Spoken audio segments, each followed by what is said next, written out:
हर trader का ना ये कहना होता है, मेरे पास एक सॉलिड स्ट्रैटेजी है, फिर भी कुछ महीने बाद अकाउंट जीरो होता है। इसका मेन रीजन स्ट्रैटेजी नहीं होता, सबसे बड़े किलर्स होते हैं रिस्क मैनेजमेंट और साइकोलॉजी। आज के वीडियो में देखते हैं कि कैसे इवन बेस्ट सेटअप्स आपका अकाउंट ब्लो कर देते हैं। Hi, I'm Arunima and you are watching 915 trade.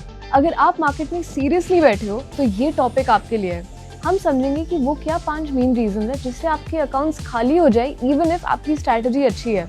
तो लेट्स ब्रेक इट डाउन। सबसे पहले समझिए कि एक स्ट्रैटेजी प्रॉफिट देती है just because of market condition. जब मार्केट कंडीशन चेंज होती है, वॉलेटिलिटी, ट्रेंड, लिक्विडिटी, वो सेम स्ट्रैटेजी फेल करेगी। तो प्रॉब्लम कहाँ आती है? ट्रेडर्स उस फेज में अपना बेट साइज डबल कर देते हैं और वहीं से अकाउंट ब्लो शुरू हो जाता है।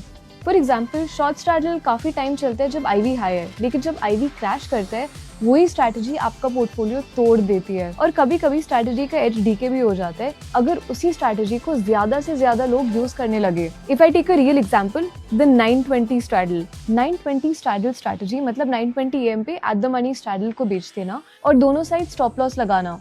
अगर उस दिन मार्केट ट्रेंडिंग हो रहा है तो एक साइड का स्टॉप लॉस हिट होके दूसरी साइड प्रॉफिट हो जाता था, और अगर मार्केट साइडवेज हो रहा है तो दोनों साइड ऑप्शन डीके से पैसा मिल जाता था। ये स्ट्रैटेजी कुछ साल पहले बहुत पॉपुलर हो गई थी और टाइम के साथ ये स्ट्रैटेजी ने काम करना बंद कर दिया और रादर इसके पीएनएल स्विंग्स इतने ज्यादा होने लगे कि प्रॉफिट को कैप्चर करना मुश्किल हो गया। अब चलते हैं दूसरे पॉइंट पे। अकाउंट लो होने का नंबर 1 कल्प्रिट पता क्या है? ओवरसाइजिंग।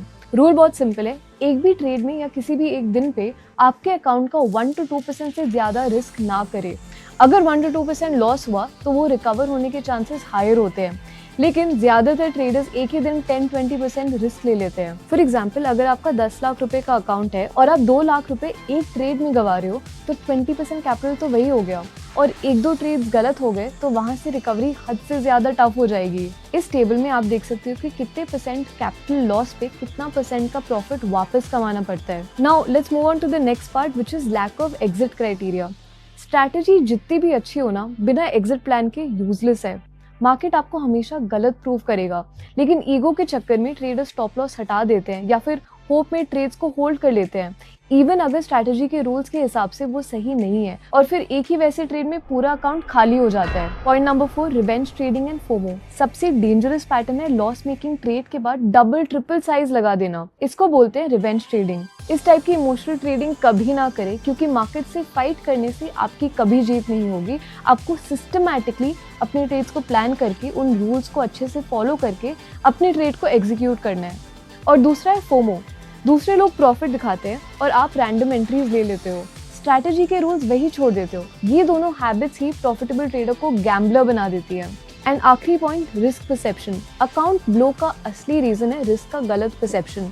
1% रिस्क बोरिंग लगता है, लेकिन सोचो अगर आपकी स्ट्रैटेजी का 50% भी विन रेट है तो भी आपका अकाउंट जल्दी ब्लो नहीं होगा, इवन इफ आपका व्यू लगातार गलत हो रहा हो। आपका कैपिटल बचा रहेगा फॉर द टाइम जब आपकी स्ट्रैटेजी काम करना स्टार्ट करे। आप मार्केट में लंबे टाइम तक टिके रहोगे to take learning from the market and improve your strategies.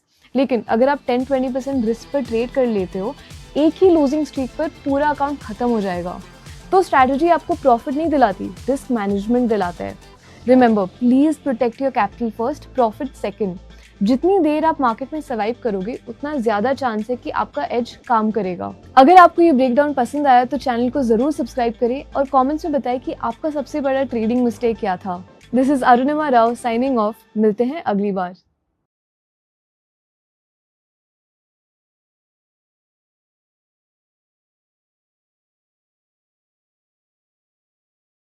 Investment in securities market are subject to market risks. Read all the related documents carefully before investing. Please read the risk disclosure documents carefully before investing in equity shares, derivatives, mutual fund, and or other instruments traded on the stock exchanges.